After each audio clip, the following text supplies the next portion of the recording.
नमस्कार दोस्तों, हिंदी परिचय में आप सभी का स्वागत है। बर्फानी घाटी में शत सहस्त्र फुट ऊंचाई पर अलग नाभि से उठने वाले निज के ही उन्माद परिमल। तो पहले हम ये जो काव्यांश है इसके कठिन शब्दों को समझ लेते हैं, जिसमें कहा जा रहा है दुर्गम का मतलब होता है जहां पर पहुंचना कठिन हो। बर्फानी घाटी यानी बर्फ से ढकी हुई जो घाटियां हैं उन्हें कहेंगे बर्फानी घाटी। शस्त्र सहस्त्र यानी कि लाखों फुट ऊंचाई पर, यानी कि लाखों फुट की जो ऊंचाई है यानी कि बहुत ऊंचाई पर अलग नाभि से उठने वाले। और अलग का मतलब होता है ऐसी वस्तु या कहे कि ऐसी चीज जो हमें अपनी आंखों से नजर ना आए। नाभि से उठने वाले, नाभि का मतलब होता है कि जो हमारी पेट में जो एक नाभि दे रखी होती है उसे, उसके लिए नाभि का शब्द का प्रयोग करते हैं। निज के ही उन्माद परिमल, निज का मतलब होता है मेरे खुद के यानी अपने, और उन्माद का मतलब होता है पागलपन, और परिमल का मतलब होता है सुगंध। तो कहा जा रहा है कवि के द्वारा दुर्गम बर्फानी घाटी में, यानी कि ऐसे दुर्गम यानी जहां पहुंचना कठिन हो ऐसी घाटियों में हजारों फुट की ऊंचाई पर अलग नाभि से उठने वाले, यानी कि जो दिखाई नहीं देती हो ऐसी जगह से, यानी नाभि से जो उठने वाली सुगंध है उससे क्या है, जो हिरण है या कहें कि मृग है वो कैसे हो रहे हैं, पागल, उन्माद यानी कि पागलपन के कारण दौड़ रहे हैं। आगे की पंक्ति में कहा जा रहा है निज के ही उन्माद परिमल, यानी खुद की ही सुगंध की वजह से कैसे हो रहे हैं, वो पागल हो गए हैं। कौन के पीछे धावित होकर, यानी उस सुगंध के पीछे जो नजर नहीं आ रही ऐसी सुगंध के पीछे क्या कर रहे हैं, दौड़ रहे हैं। धावित होना यानी कि दौड़ना, दौड़ रहे हैं। तरल तरुणी का कस्तूरी मृग को, तरल तरुणी यानी कि जो युवा अवस्था के मृग हैं, और यानी जो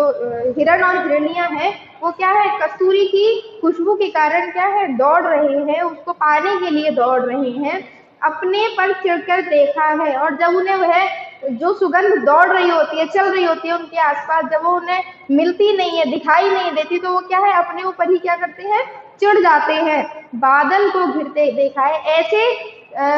हिरण हिरनियों को कवि ने देखा है, अपनी आंखों से देखा है हिमालय पर्वत के ऊपर। कहाँ, जहां पर बादल घिर रहे थे, यानी कि बादल जहां हो रहे थे, यानी ऐसी जगह पर बादलों के बीच में हिमालय पर्वत पर देखा गया है किसे, हिरण और हिरनियों को, जो कि कैसे थे, जो उनकी नाभि में जो कस्तूरी बसी हुई होती है, कस्तूरी की खुशबू होती है, उसे ढूंढने के लिए वो इधर उधर पागल होकर दौड़ रहे होते हैं। और उनको कैसा लगता है कि वो कस्तूरी कहाँ इधर आसपास कहीं होगी तो वो हमें मिल जाए, उसे पाने के लिए वो जब इधर उधर दौड़ते हैं और उन्हें जब वो नहीं मिलती तो वो क्या करते हैं, अपने ऊपर ही चिढ़ जाते हैं, गुस्सा होने लगते हैं। और ऐसे मृगों को, ऐसे हिरण और हिरनियों को कवि के द्वारा हिमालय पर्वत पर देखा गया है। फिफ्थ वाले 5वें काव्यांश में कहा जा रहा है कहाँ गया धनपति कुबेर का कहाँ गए, यानी कि पूछा जा रहा है, कवि के द्वारा प्रश्न किया जा रहा है कि कहाँ गए धनपति कुबेर,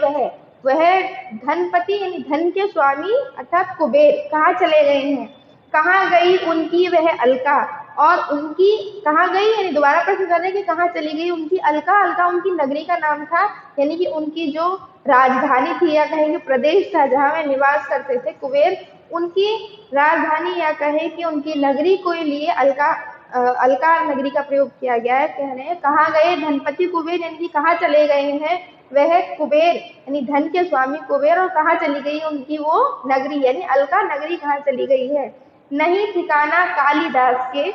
व्योम प्रवाही गंगा जल का, और नहीं ठिकाना यानी कि कहीं भी नजर नहीं आ रहा या दिखाई नहीं दे रहा, कहाँ, व्योम प्रवाही, व्योम का मतलब होता है आकाश, और प्रवाही मतलब बहने वाला, यानी आकाश में बहने वाले उस गंगा जल का भी कोई ठिकाना नहीं है।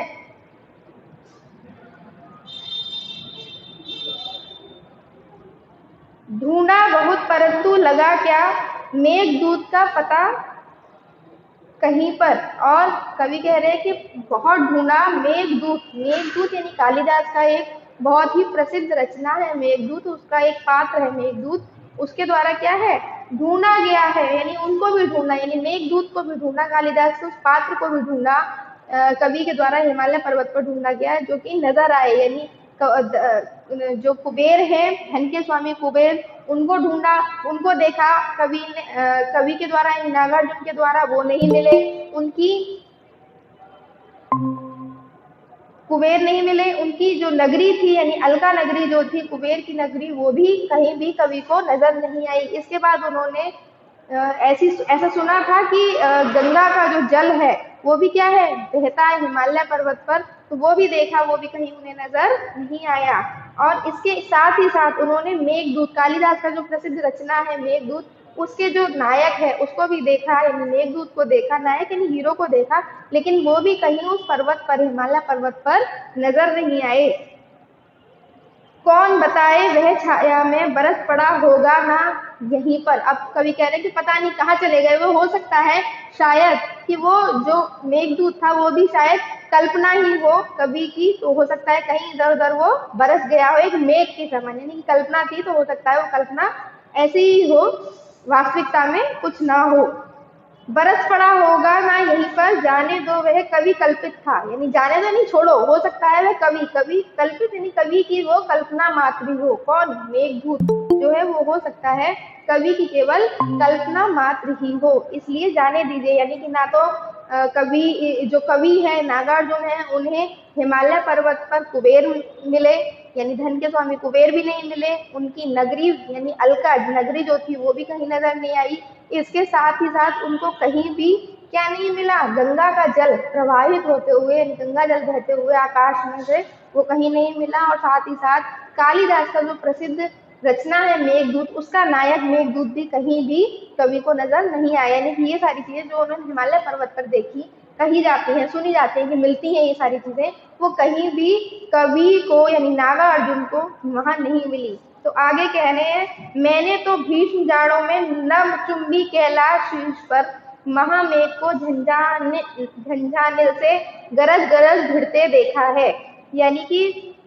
मैंने तो, यानी कि कवि के द्वारा, भीष्म जाड़ों में, भीष्म का मतलब था बहुत ज्यादा, जाड़ों में यानी कि ठंड में, नभ चुंबी, नभ का मतलब होता है आकाश और चुंबी का मतलब होता है चूमने वाले, यानी कि आकाश को छूने वाले, कैलाश शीर्ष पे, कैलाश शीर्ष यानी कैलाश पर्वत पर, महामेघ को झंझानिल से, झंझानिल का मतलब होता है तूफानी हवा से, यानी महामेघ यानी जो बड़े बड़े मेघ हैं उनको क्या देखा है, कवि ने तूफानी हवाओं को गरज गरज कर भिड़ते देखा है, यानी बादलों को और जो तूफानी हवाएं हैं उन्हें आपस में एक दूसरे से भिड़ते हुए देखा, यानी कि तेज हवाएं चलते हुए कवि के द्वारा हिमालय पर्वत पर देखी गई हैं। कब, जब बादल घिर रहे थे, यानी कि बादलों के साथ साथ कवि ने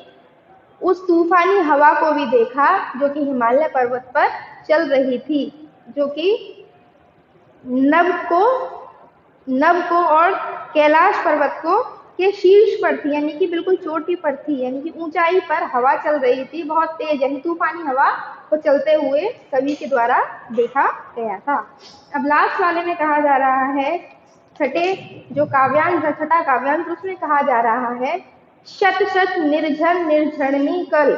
शत शत का मतलब होता है सैकड़ों, शत यानी 100 और शत यानी 100, यानी 100 यानी सैकड़ों। निर्झर निर्झरणी कल, निर्झर का मतलब होता है झरने और निर्झरणी का मतलब होता है नदियां, यानी सैकड़ों नदियों को और झरनों को मुखरित देवदारू कानन में, मुखरित का मतलब होता है, मुखरित देवदारू कानन में, देवदारू का मतलब होता है जो देवदारू का, और कानन यानी कि उपवन, यानी कि बाग या कहें कि उपवन, उसमें हजारों झरनों को और नदियों को कवि के द्वारा देखा गया है। किसमें, देवदारू के उपवनों में, देवदारू उपवनों में। शोणित ध्वल भोज पत्रों से, शोणित का मतलब होता है लाल और ध्वज यानी सफेद, यानी लाल और सफेद भोज पत्रों पर, भोज एक प्रकार का, भोजपत्र एक प्रकार का पत्ता होता है, ठीक है, और उस पे छाई हुई कुटी के भीतर, छाई हुई, और वो जो भोजपत्र है यानी लाल और सफेद रंग का जो भोजपत्र है वो क्या है, कुटिया के ऊपर क्या है, छाया हुआ है। यानी कि यहाँ इस वाले काव्यांश में कवि के द्वारा क्या बताया जा रहा है, कवि के द्वारा एक ऐसी कुटिया का या कहे कि ऐसे उपवन का वर्णन किया जा रहा है जहाँ पर जो देवदारू वन में है और देवदारू के जहाँ वृक्ष ही वृक्ष हैं, ऐसे वन में एक कुटिया बनी हुई है जो कैसी है, लाल और सफेद रंग के पत्तों से जिसका छप्पर बना हुआ है और रंग बिरंगे सुगंधित फूलों के कुंतल को साजे, और उसके अंदर जो स्त्रियां बैठी हुई हैं उनकी शोभा का वर्णन है कि उन्होंने क्या क्या और कैसे कैसे चीजों को पहन रखा है। कह रहे रंग बिरंगे और सुगंधित, यानी कि रंग बिरंगे और खुशबूदार फूलों से कुंतल को साजे, फूलों से यानी कि फूलों से, और कुंतल का मतलब होता है, जो कुंतल है उसका मतलब होता है केश, ठीक है, केशों को सजा रखा है। यानी रंग बिरंगे जो फूल हैं और सुगंध है उनसे क्या है, जो देवदारू की जो वन है उसके अंदर जो कुटिया बनी हुई है उसके अंदर जो औरतें बैठी हुई हैं वो उन्होंने क्या है, रंग बिरंगे फूलों से अपने केशों को यानी कि बालों को सजा रखा है, यानी बालों में सुंदर सुंदर फूल लगा रखे हैं रंग बिरंगे। इंद्रनील की माला डाले, इंद्रनील यानी कि नीलम नाम का एक पत्थर होता है, उसकी माला को गले में पहन रखा है। किन्होंने, जो औरतें हैं उन्होंने। शंख सरी के सुघड़ गालों में, और गलों में शंख सरी के यानी कि जो स्त्रियां हैं उनके गले कैसे हैं, सुंदर सुंदर हैं, शंख के समान हैं, बड़े ही सुंदर, और ऐसे गलों में स्त्रियों ने क्या है, नीलम पत्थर की माला को पहन रखा है। कानों में कुवलय लटकाए शतदल लाल कमल वेणी में, कानों में यानी कि कानों के अंदर, कुवलय का मतलब होता है नील कमल लटकाए, यानी कि कानों के अंदर उन्होंने नील कमल के फूल पहन रखे हैं। शतदल लाल कमल वेणी में, शतदल यानी कि 100 फूलों वाली जो लाल कमल है उनको क्या है, अपने बालों में लगा रखा है, यानी कि बालों के अंदर उन्होंने लाल लाल कमल के फूलों को अपनी चोटी में लगाया हुआ है। रजत रचित मणित खचित कला खंचित कला में, रजत का मतलब होता है चांदी और रचित का मतलब होता है चांदी से बना हुआ, ठीक है। मणित खचित, मणित यानी कि मणियों से, खचित यानी कि जड़ा हुआ, मणियों से, चांदी का बर्तन जो कि मणियों से जड़ा हुआ है। पान पात दक्षासव पूरित, पान पात यानी कि उसमें क्या है, अंगूरों जो पात्र है, पान का मतलब था मदिरा से भरा हुआ और पात्र का मतलब होता है बर्तन में। दाक्षासत पूरित, दाक्षासत का मतलब होता है अंगूरों से बनी हुई जो शराब है वो, पूरित यानी कि पूरी तरीके से भरी हुई है। रखे सामने अपने अपने, रखे सामने यानी कि रखे हुए हैं अपने सामने, कौन, वो स्त्रियां या कहें कि वो लोग जो कि उस कुटिया में रहते हैं उन्होंने क्या है, अपने सामने उन पात्रों को, मदिरा से भरे हुए पात्र को रख रखा है जो कि क्या है, जो कि चांदी का बना हुआ है और किससे जड़ा हुआ है, पत्थरों से जो है या कहें कि मणियों से जो है वो जड़ा हुआ है। ऐसे पात्र को जो है रखा गया है सामने, और वो क्या है, लोहित चंदन की त्रिपदी पर, लोहित यानी कि लाल रंग के चंदन की जो चौकी है उसके ऊपर उसको रखा गया है। किसे, अंगूर से बनी हुई शराब का जो पात्र है यानी बर्तन है उसे रखा गया है। आगे कह रहे हैं, नरम निधाल बाल कस्तूरी मृग छालों पर पलथी मारे, और जो स्त्रियां हैं वो क्या है, नरम नरम मृग छाल यानी हिरण से बनी हुई खाल के, हिरण की जो खाल है उसके ऊपर बैठी हुई हैं, और वो भी कैसे, पलथी मारे यानी पालतियों को, यानी आल की पालती मारकर बैठी हुई हैं। मदरारुण आंखों वाले इन उन्मत्त किन्नर किन्नरियों की, और मदरारुण यानी मदिरा को पीने के कारण अरुण यानी लाल हो गई हैं आंखें जिनकी, कोई किनकी आंखें लाल हो गई हैं, उन्मत्त किन्नर किन्नरियों को, किन्नर और किन्नरी यानी कि देवलोक की एक जाति होती है किन्नर और किन्नरियां, ठीक है, उन्होंने क्या है, उनकी यहाँ शोभा का वर्णन है, और जो ये सारी बातें कही जा रही हैं उन्हीं के लिए कही जा रही हैं कि उनका क्या है कि